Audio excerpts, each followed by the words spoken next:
Hello everyone, welcome to General Hospital Daily Channel. Please hit the subscribe button and give this episode a thumbs up. General Hospital spoilers and updates indicate that Pascal could find himself in a dangerous scenario.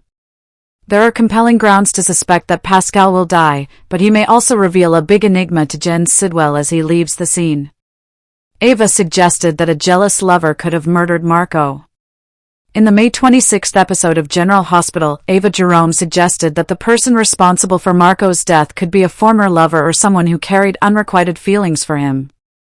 Ava described a situation of jealous fixation, but for the time being, Sidwell seemed to be fixated on the thought that Lucas Jones is to blame.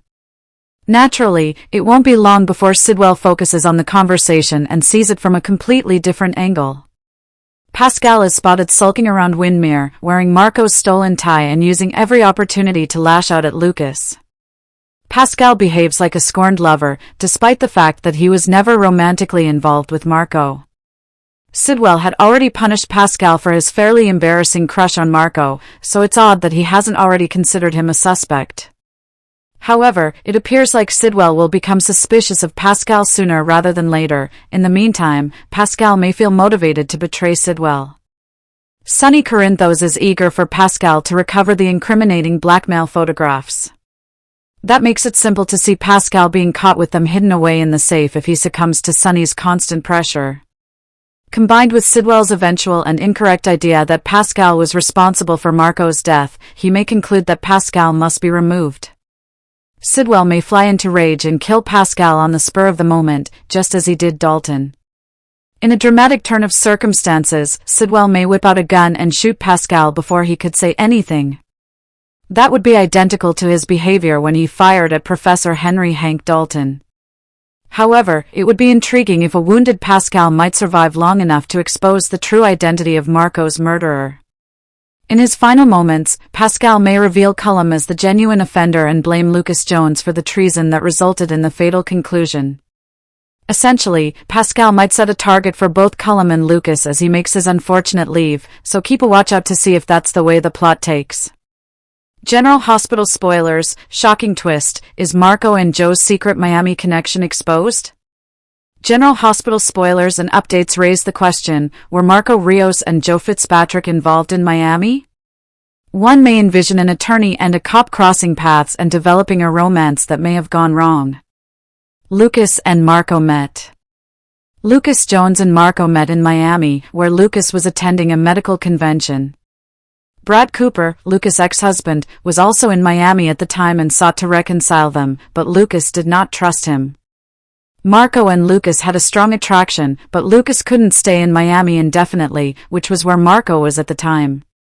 Not long after, Marco arrived in Port Charles, but it was unclear if he was infatuated with Lucas or for other reasons. Fans and everyone else discovered Marco was Jen Sidwell and Natalia Rogers Ramirez's son after he started working for Miller and Davis. Could not Nathan West, Cassius Faison, have dropped an Easter egg?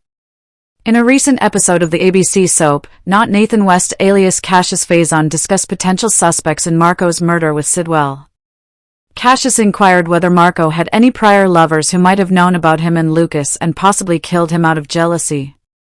Even though GH fans know that Ross Cullum killed Marco by stabbing him with a knife, the PCPD considers the crime unsolved. But, even if there's no reason to assume Marco's murder was committed by a past jealous lover, could that have been an Easter egg indicating Marco had a prior boyfriend in Miami? Could Joe Fitzpatrick have traveled to Port Charles after hearing about Marco's death, despite initially doubting his suitability for the PCPD? Jens resided in Port Charles and traveled the world while Marco was in Miami, and they weren't very close before Marco moved to Port Charles. Marco was reared by his late mother. That was most likely another reason Marco moved to Port Charles, as Natalia had lived there before his half-sister Allison Blaze Rogers left town. Jens had no knowledge of Marco's love life, other than the fact that, like Ally, he was gay and Natalia fiercely opposed him, so he would have had no idea if there was anyone before Lucas. General Hospital reports suggest that Joe has come to Port Charles with his own intentions. Might that be to solve his ex-boyfriend Marco's murder and learn what remains of his family? General Hospital spoilers, Valentine scrambles to save Rocco and Britt following Charlotte's frantic call. General Hospital spoilers and updates suggest that a worried Charlotte Cassadine may contact her father, Valentine Cassadine, to express her concerns over her brother. Charlotte nearly idolizes her father, and when she opens up to Carly Spencer, she will implore him to keep Rocco Falconeri and Britt Westbourne safe. 5 key takeaways. Charlotte is concerned for Rocco and Britt after hearing no information. Valentine may step in to defend Rocco from the mounting danger. Sunny surreptitiously assigns Britt to track down Britt and Rocco. Carly and Valentine collaborate to calm Charlotte's panic. Valentine may return to Windermere and shut down Faison's risky prototype. Charlotte is likely unaware that Sunny has a plan. Charlotte is unlikely to be aware that Sonny Corinthos has notified Dante Falconeri and Lulu Spencer about his plot to discover Rocco and Britt. Sonny dropped in on them after Gio Palmieri confronted him about feeling he had let his brother down. Sonny has Brick look for Britt and Rocco, assuring them that he can do so without being caught by Ross Cullum. Lulu had no idea who Brick was, but Dante assured her that he knew and that he was expert at surveillance and tracking. Carly appears to have been unaware of this as well, but in soap opera time, even if these occurrences occur 2 days apart, they occur within hours of each other.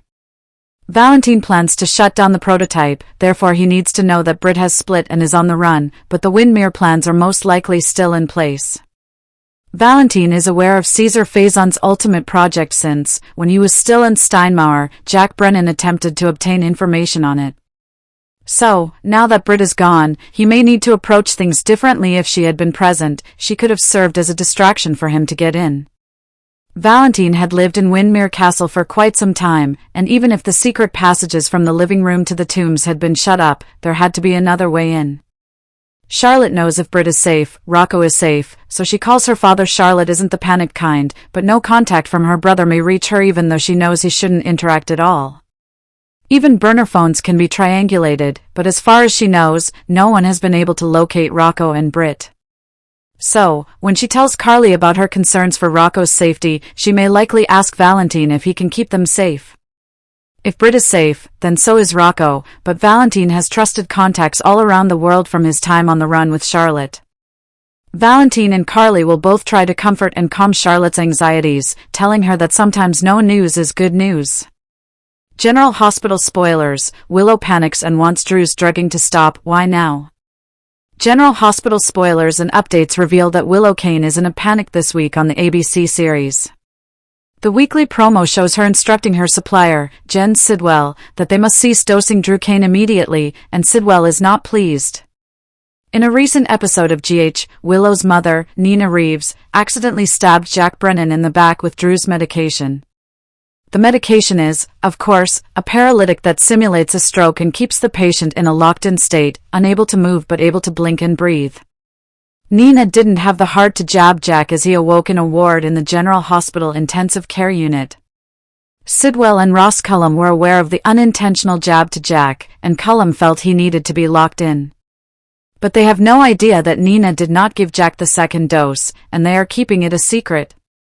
Carly Spencer had a valid point, and perhaps it sunk into Willow. When Jack first arrived at the hospital, Carly Spencer teased Nina about how unusual it was that 2 men had strokes in the same house, 2 or so months apart. She rambled about black mold and other topics, but Nina was clearly disturbed and worried as she told Willow about it. Perhaps it took some time, but Willow recognized that asking such inquiries could lead to problems and further questions, and the focus should not be on sustaining a falsehood. When she almost orders Sidwell to stop dosing Drew even if she says we seem to dislike her tone. Is it better to discontinue Drew's doses and allow him to heal than to keep him locked in? Sidwell may believe Willow has lost her mind, but does she believe Drew would not give them in for the dosing and whatever else he has overheard? That's a lot higher risk than keeping Drew and Brennan on their medications, and the fact that both guys are stroking out in Drew's house is a terrible coincidence. Willow appears anxious when she gives her order, as if she is backed into a corner and attempting to pull Sidwell in with her. Willow appears to be frightened, especially after learning that Jack is no longer in the hospital and she is unable to obtain information about his release. She appears to be more concerned about what will happen if both men remain locked in than if Drew escapes and reveals what he knows. Thank you for watching. For daily update, don't forget to subscribe the channel and hit the bell icon.